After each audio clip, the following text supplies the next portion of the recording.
जय मसीह सभी को। और आप लोग कैसे हैं? आशा करती हूँ आप लोग स्वस्थ और चंगाई के साथ होंगे।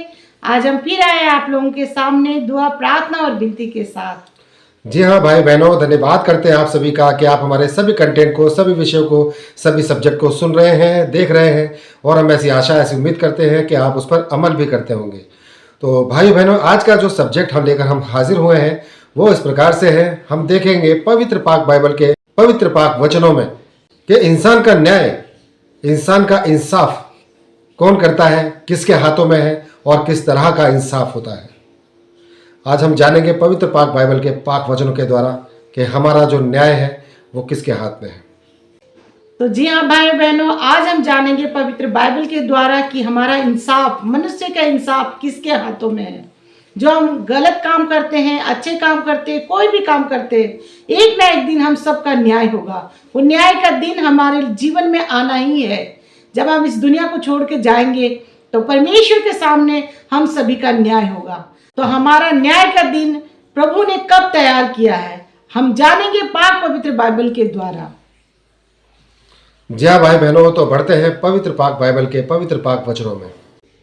तो हम देखेंगे इब्रानियों 9:27 में, मनुष्य के लिए एक बार मरना और उसके बाद न्याय का सामना करना तय है। जी हाँ भाई बहनों, इस वचन में परमेश्वर का वचन हमसे कहता है कि मनुष्य के लिए एक बार मरना और फिर उसके बाद उसका न्याय का होना तय है।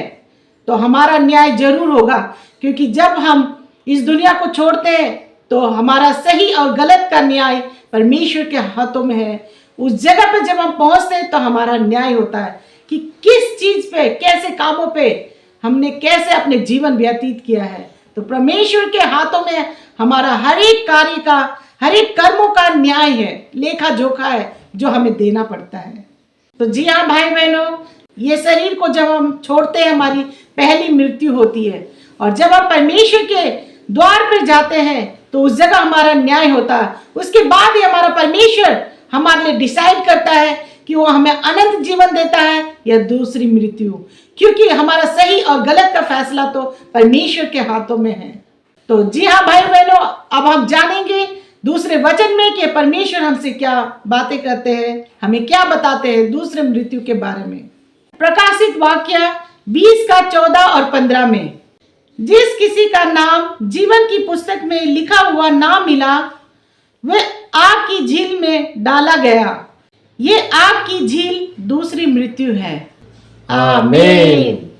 जी हाँ भाई बहनों, तो ये दूसरा वचन जो हमें बताता है दूसरी मृत्यु के बारे में। पहली मृत्यु के बारे में आपको बताया गया है, जब हम देह छोड़ते हैं, अपना शरीर छोड़ते हैं, तो वो पहली मृत्यु है जो सांसारिक मृत्यु है हमारी। लेकिन भाई बहनों, जब हमारी देह से आत्मा निकल जाती है, हमारी पहली मृत्यु हो जाती है, तो हम ऐसे स्थान पर पहुंचते हैं जहां परमेश्वर का द्वार है, जहां पे ये डिसाइड किया जाता है कि हमारे कर्म कैसे थे, हमारी जिंदगी कैसी रही है, हमने किस तरह के काम किए हैं, किस तरह के कर्म किए हैं। वो सब कुछ डिसाइड करने के बाद में, वो सब कुछ देखने के बाद में, उसका सारा लेखा जोखा देखने के बाद में ये डिसाइड किया जाता है कि हमें अनंत जीवन मिलना है या फिर दूसरी मृत्यु। और दूसरी मृत्यु यही है जो अभी वचन में बताया गया है, प्रकाशित वाक्य 20:14 और 15 में, जहां लिखा है, जिस किसी का नाम जीवन की पुस्तक में लिखा हुआ ना मिला वह आग की झील में डाला गया। ये आग की झील दूसरी मृत्यु है। तो भाई बहनों, वो आग की झील मतलब नरक, जहन्नुम, जहां दर्द है, तड़प है, चीख है, पुकार है, अनंत आग है, जहां पर कभी नहीं बुझने वाली आग है। उस आग में जलाया जाता है और जिसमें कभी राहत नहीं मिलती, क्योंकि वहां पे एक दिन हजारों सालों के बराबर होता है। सिर्फ वहां पे चीखे है, पुकार है, दुहाई है, रोना है, चिल्लाना है, तड़प है, दर्द है। वो आग की झील जिसको नरक कहते हैं, जिसको जहन्नुम कहते हैं, ये दूसरी मृत्यु है।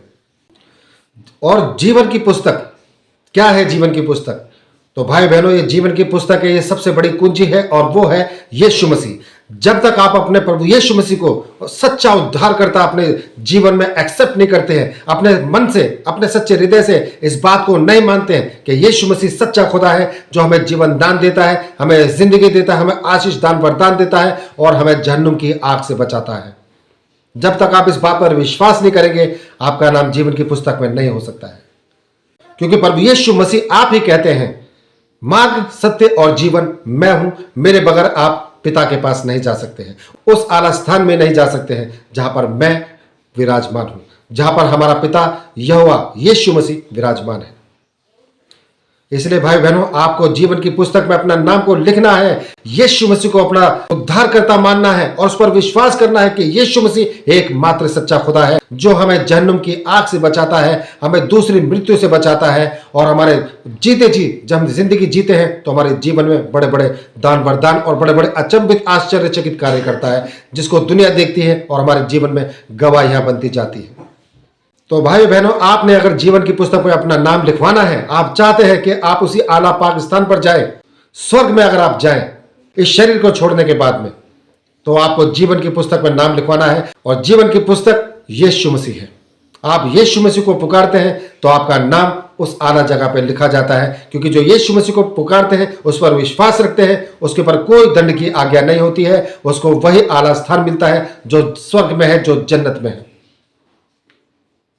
तो आइए भाई बहनों, परमेश्वर यीशु मसीह के करीब अपने परिवार को, अपने आप को बचाइए हर बीमारी से, हर दुर्घटनाओं से और हर बुराई से, और अपने जीवन को आशीषित बनाइए और अपनी आखिरत को भी, शरीर छोड़ने के बाद भी अपनी आत्मा को भी धन्य बनाइए, क्योंकि आपका इंसाफ करने वाला सिर्फ यीशु मसीह है।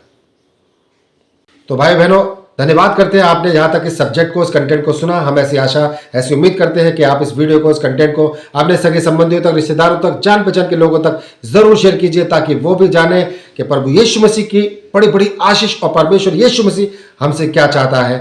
ब्लेसिंग्स, आशीष, बरकत, चंगाइयां आपके ऊपर यीशु मसीह के नाम से बनी रहे। और भाई बहनों, धन्यवाद करते हैं आज के इस कंटेंट में और सब्जेक्ट में बस इतना ही। कल फिर हाजिर होंगे नए सब्जेक्ट, नए विषय के साथ। तब तक के लिए आप सभी भाई बहनों को हमारा जय मसीह।